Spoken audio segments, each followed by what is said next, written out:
Contratos de trabalho especiais, teletrabalho e intermitente. Paulo Regis Machado Botelho. 1. Introdução. A denominada reforma trabalhista decorrente da promulgação da Lei N. Graus 13467/17 causou profundo impacto nas bases principiológicas do direito laboral ao permitir que o negociado prevaleça sobre o legislado.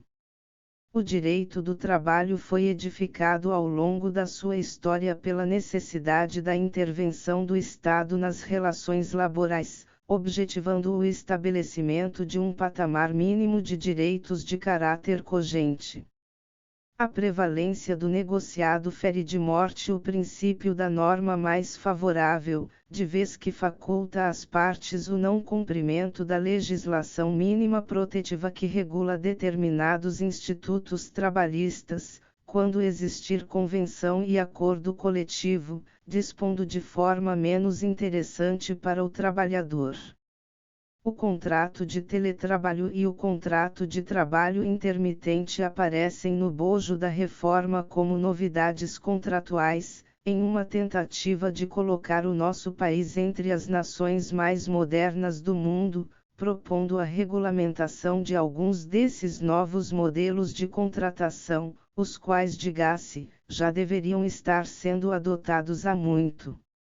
São modelos que buscam uma nova forma de relacionamento entre empregados e empregadores com a finalidade última de aumentar o número de pessoas no mercado de trabalho formal, conforme parecer na Câmara dos Deputados do relator deputado Rogério Marinho.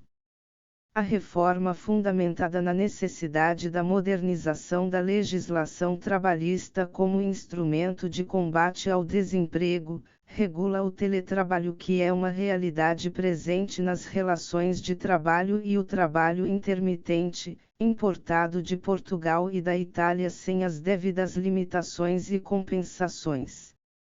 A tramitação da referida lei se deu de forma assodada em caráter de urgência, após o impeachment da presidente Dilma Rousseff por iniciativa do governo de plantão com grande déficit de legitimidade, em que uma das casas do Congresso Nacional se omitiu do seu dever constitucional de examinar o projeto de reforma trabalhista, mesmo entendendo que o referido projeto de lei aprovado na Câmara dos Deputados merecia ajustes.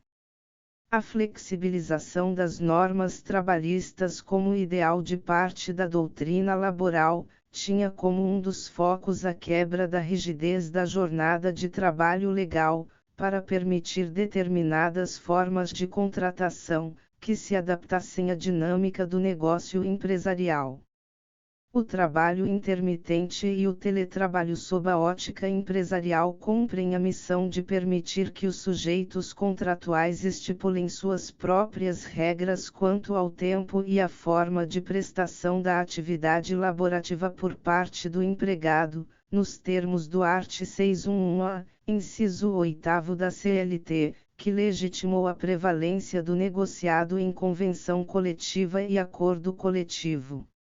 No presente artigo abordaremos as nuances de cada contrato e suas repercussões nas relações de trabalho sob o olhar dos empregadores e empregados, sem descuidar de apontarmos seus disciplinamentos no direito comparado. 2. Contrato de teletrabalho. O contrato de teletrabalho é fruto direto das inovações tecnológicas que permitem a intensa troca de informações, de dados e de comunicação fluidas por pessoas que se encontram distanciadas fisicamente. A sociedade em rede, como afirma Manuel Castells, é construída em torno de redes pessoais e organizacionais movidas por redes digitais e comunicadas através de internet e de outras redes de computadores. Essa estrutura social específica, historicamente resultou da interação entre o novo paradigma tecnológico, centrado nas tecnologias de informação e comunicação, e algumas outras grandes mudanças socioculturais. O mundo do trabalho recebe o fluxo das novas tecnologias e da facilidade de comunicação, o que implica na necessidade de normatização das relações de trabalho estabelecidas com base neste novo patamar fático. Paulo Emílio Ribeiro de Vilhena captou as transformações ocorridas no final do século passado nas relações de trabalho provenientes da sofisticação das técnicas de informática e a necessidade de sua ordenação. O art. 75-A, B, C, D e da CLT se propõe a regular o teletrabalho no Brasil. A referida forma de trabalho está assentada sobre dois requisitos que lhe proporcionam a formação dos seus contornos. O primeiro requisito exige que a prestação de serviços ocorra preponderantemente fora das dependências do empregador, que por sua natureza não se confunda com o trabalho externo. O teletrabalho não impõe, portanto, que a totalidade do trabalho seja prestado fora dos muros da empresa, pois a lei menciona o termo preponderantemente. E mais, não permite que se confundam trabalho externo com o teletrabalho. O trabalho externo por natureza é aquele em que efetivamente o trabalhador só pode exercê-lo em ambiente externo. O motorista de ônibus é um exemplo emblemático de trabalho externo. O segundo requisito se constitui no uso das tecnologias de informação e de comunicação na prática diária de sua atividade laborativa. A sua especificidade decorre da conjunção dos dois fatores acima nominados, conforme lição da juslaboralista portuguesa Maria do Rosário Palma de Ramalho. 2.1 Forma de pactuação. O contrato de teletrabalho, fugindo ao figurino geral da desnecessidade de formulação por escrito dos contratos de trabalho, impõe a exigência de que esta forma conste expressamente no pacto individual, com as especificações das atividades a serem desenvolvidas pelo empregado. A previsão contida no art. 75-C da CLT proporcionará um maior controle nos contratos de teletrabalho por parte dos órgãos competentes, de vez que poderá se aferir com rapidez não só sua existência concreta, como a sua compatibilidade com as atividades exercidas pelo trabalhador. 2.2 Local da atividade desempenhada pelo empregado. O teletrabalho tem como ancoragem o fato do labor ser prestado fora do ambiente da empresa, entretanto, tal fato não implica que o trabalho se desenvolva obrigatoriamente no domicílio do empregado. A nossa lei trabalhista em nenhum momento referenda este posicionamento. É possível que o empregado opte por exercê-lo em outro local da sua conveniência. Não obstante, não se pode confundir a situação aqui tratada, com a disponibilidade ofertada pela empresa de escritórios satélites ou postos satélites, estruturados e mantidos pela empresa como espaços físicos coletivos destinados aos empregados. A ideia que impulsiona o teletrabalho quanto a este aspecto é que este seja executado distante do ambiente físico da empresa. Nos escritórios satélites tal não ocorre, o que inibe a sua classificação como teletrabalho. 2.3 Migração de regimes. A possibilidade de mudança do regime presencial tradicional para o teletrabalho nos contratos em curso por mútuo acordo é admitida desde que conste em aditivo contratual. Pergunta-se, caso não conste em aditivo, qual o desfecho para o problema? Penso que as regras gerais aplicadas aos contratos de trabalho serão chamadas para reger a relação jurídica. O contrato de teletrabalho é formal, razão pela qual, inobservada a forma, ele não prosperará. A permissão de reversão unilateral por determinação do empregador, do teletrabalho para o presencial, plasmada no segundo do art. 71c, colide com o art. 468 do diploma seletista. E mais, se não concilia com o primeiro do art. 75c, pois do presencial para o teletrabalho se exige mútuo acordo, porque do teletrabalho para o presencial é necessária apenas a vontade do empregador. O regramento em baila não se harmoniza com a cláusula geral do equilíbrio contratual que deve imperar no mundo dos contratos. O empregador não pode ao seu talante impor uma mudança significativa no contrato de trabalho com grande potencial de causar ébalos na vida pessoal e profissional do empregado. A motivação fundamentada para a prática do ato, salvo a impossibilidade material da continuidade do teletrabalho, não seria suficiente para sua legitimação. 2.4 Materiais utilizados no teletrabalho. A confusa redação do art. 75d da CLT deixa transparecer que a responsabilidade pela aquisição, manutenção ou fornecimento de equipamentos tecnológicos e da infraestrutura necessária e adequada à prestação do trabalho remoto, podem ser atribuídas por contrato escrito ao empregado, o que seria a concretização da inversão de papéis nas relações de trabalho. Ao empregador cabe a responsabilidade de organizar o negócio e prover os meios materiais para o seu funcionamento, não sendo crível, datíssima vênia, que se admita a possibilidade do empregado arcar com tais custos. Aliás, não teria sentido que as despesas arcadas pelo empregado fossem reembolsadas, nos termos contidos no contrato escrito, conforme final do caput do art. 75d, e a aquisição e manutenção dos equipamentos ficassem sob sua responsabilidade. A interpretação mais adequada é que tanto os equipamentos adquiridos e a sua manutenção, computadores, assistência técnica, cadeiras, birus, etc., como as despesas de energia ou outras decorrentes da própria atividade sejam arcadas pelo empregador.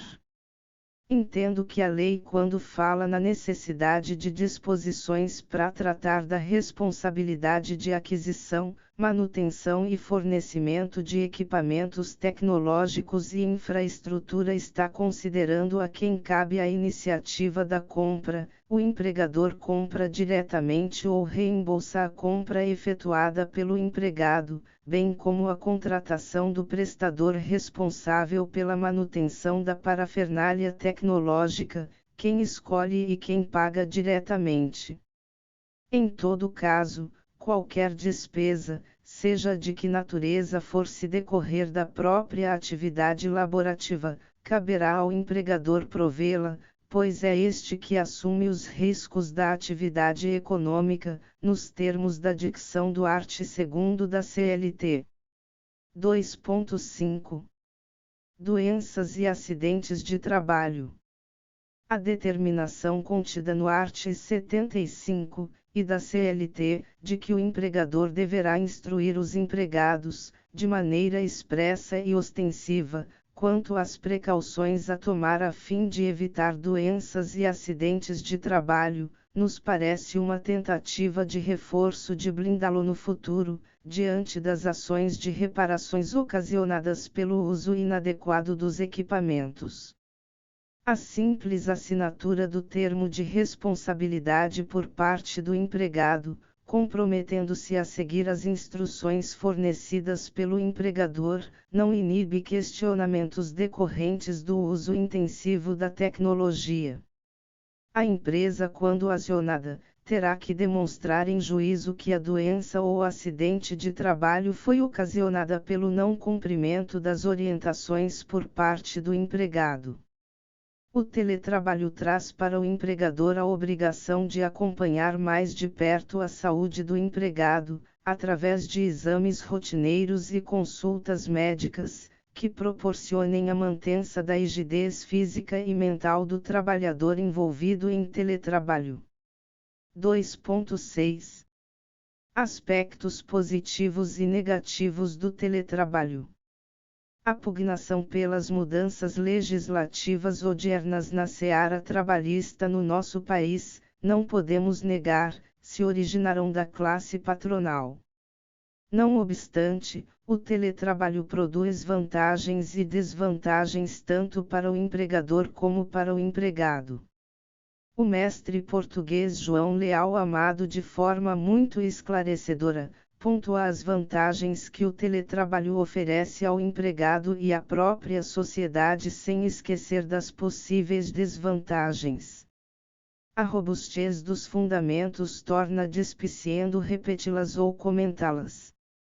De outra banda, pela ótica do empregador, o teletrabalho proporciona economia de espaço e infraestrutura, diminuição do valor dos aluguéis e do IPTU, redução da conta de água e energia, maior produtividade do empregado, riscos menores de desavenças no ambiente de trabalho, concentração mais aguda dos que trabalham presencialmente, etc.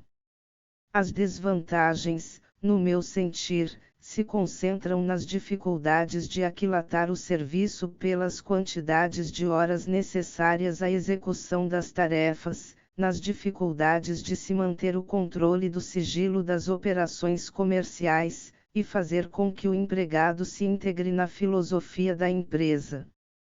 O sentido de pertencimento do empregado, que é de suma importância para que qualquer empresa atinja seus objetivos, fica um pouco prejudicado pelo distanciamento físico. 2.7 Teletrabalho no direito comparado. O surgimento do teletrabalho no Brasil teve inspiração no Código de Trabalho Português de 2009, que prevê no art. 165. Considera-se teletrabalho a prestação laboral realizada com subordinação jurídica, habitualmente fora da empresa e através do recurso a tecnologias de informação e de comunicação. A necessidade de regulamentação da atividade, embora recente, tem se concretizado paulatinamente no mundo ocidental civilizado. É óbvio que o teletrabalho tratado nos códigos de trabalho se dá de forma subordinada, pois do contrário teríamos presente a figura do trabalhador autônomo. O teletrabalho, conforme dito, pode ser executado de forma subordinada ou de forma autônoma, embora a preocupação dos legisladores recaia sobre o teletrabalho prestado sob o comando direto do empregador. Os arts. 166 a 171 do Código de Trabalho Português disciplinam vários aspectos concernentes ao teletrabalho, que podem auxiliar o intérprete na elucidação dos casos controvertidos, provenientes da futura aplicação do contrato especial acima mencionado.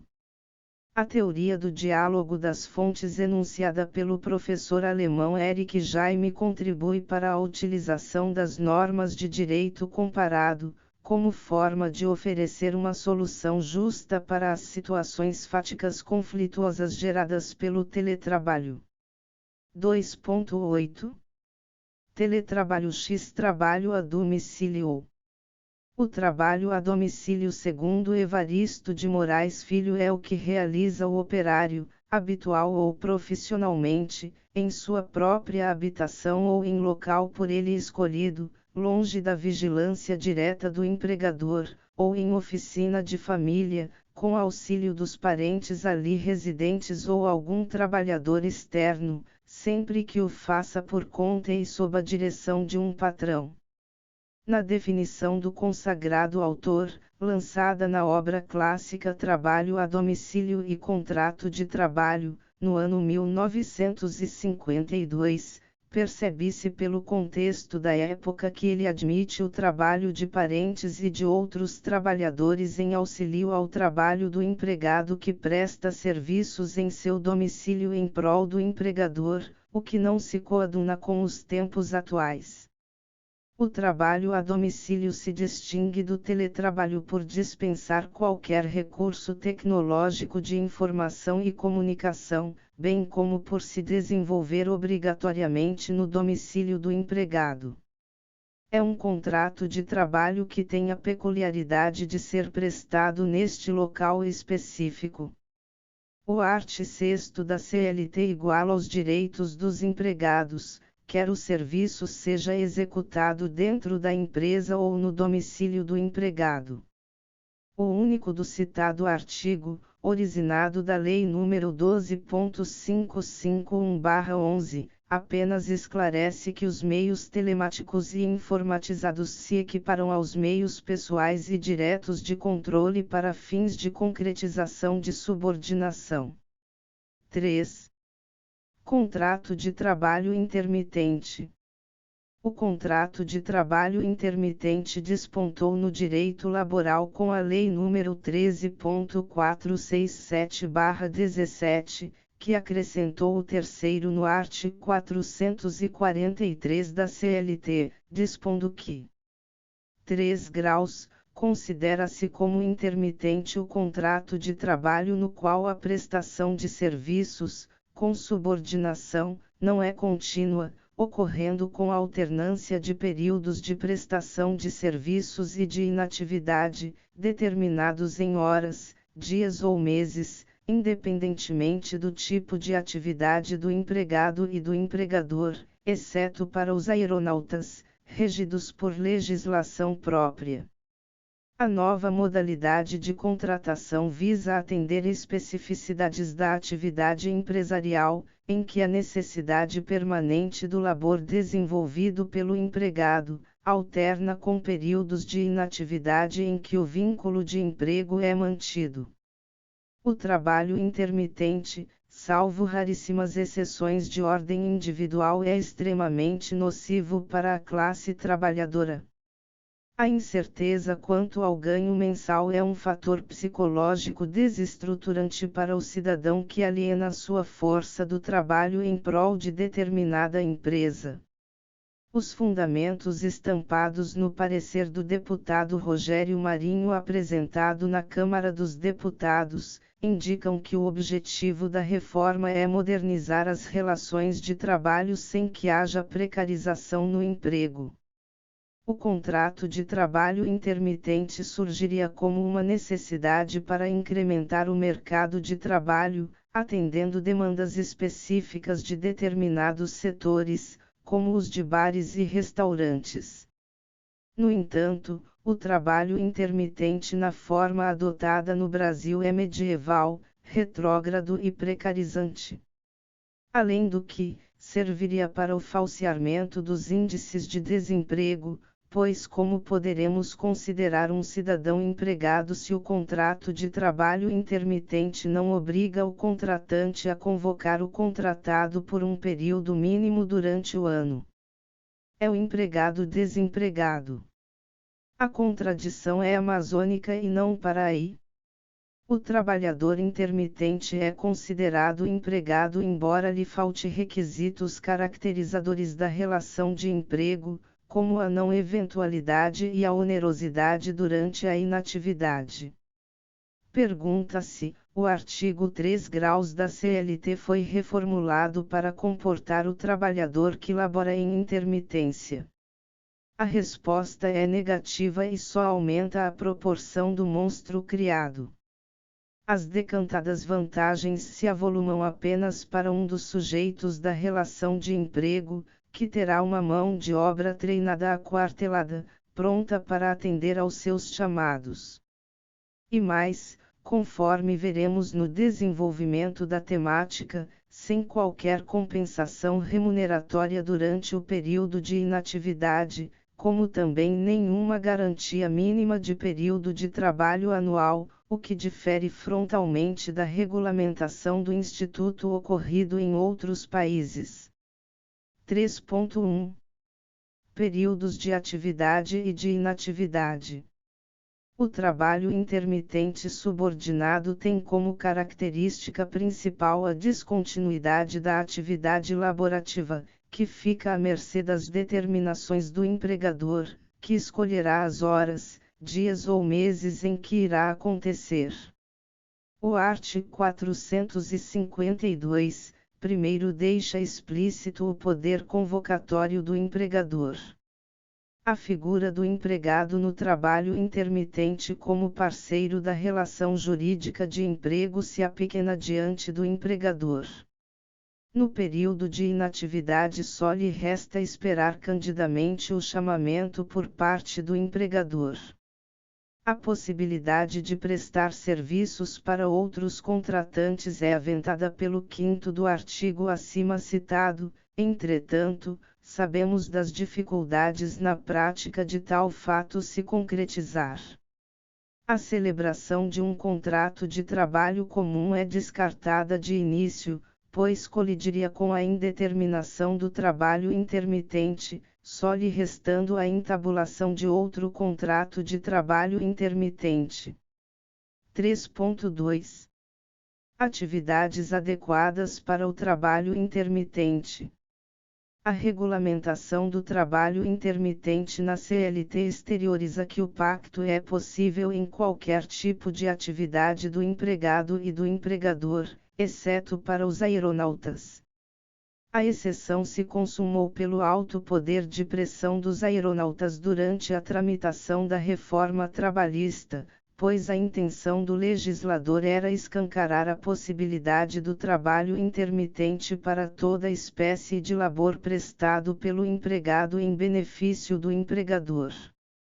A flexibilização adotada foi excessiva, causando uma ruptura no padrão normativo comum, que rege os contratos de trabalho. Em Portugal, o contrato de trabalho intermitente se aperfeiçoa em empresas que exerçam atividade com descontinuidade ou intensidade variável, o que é considerado bastante amplo pelos doutrinadores daquele país.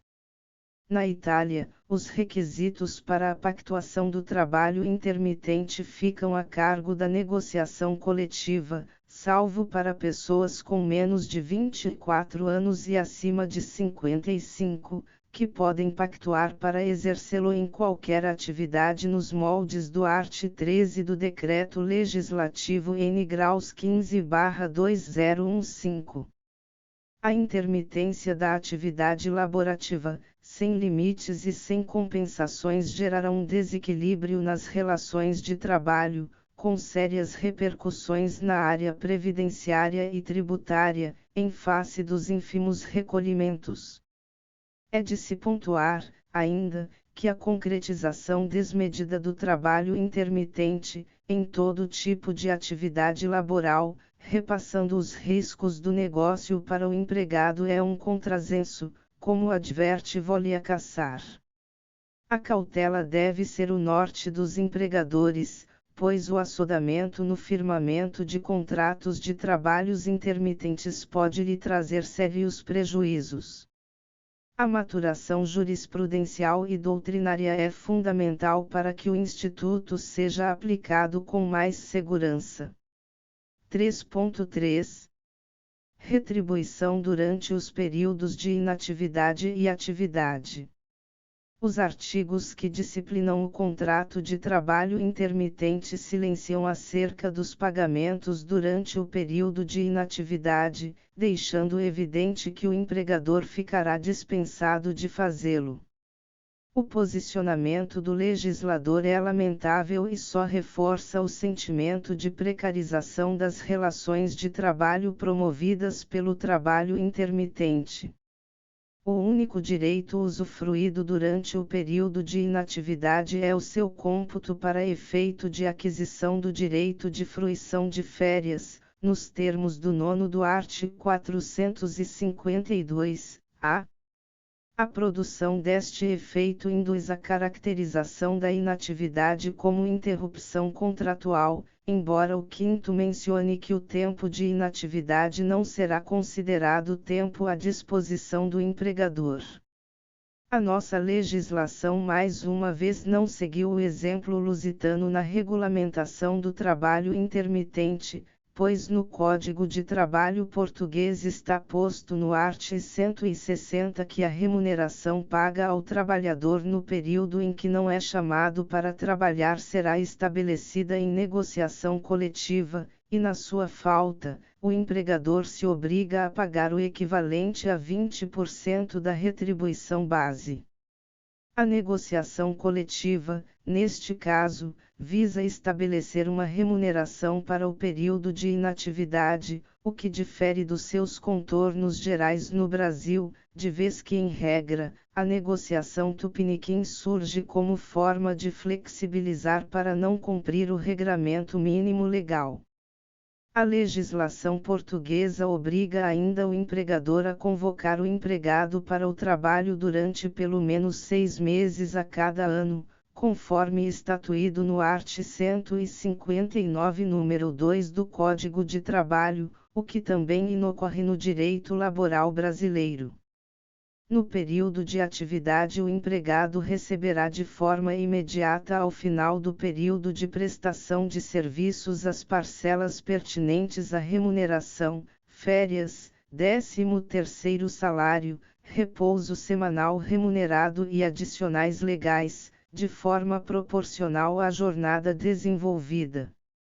A retribuição imediata aproxima neste aspecto o contrato de trabalho intermitente do contrato de trabalho eventual. 3.4 Forma de contratação.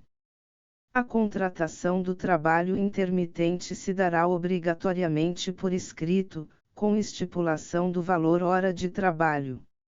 A formalidade não pode ser relativizada, advindo daí que o não cumprimento de tal disposição torna imperfeito o contrato de trabalho intermitente, levando o intérprete a caracterizá-lo como um contrato comum.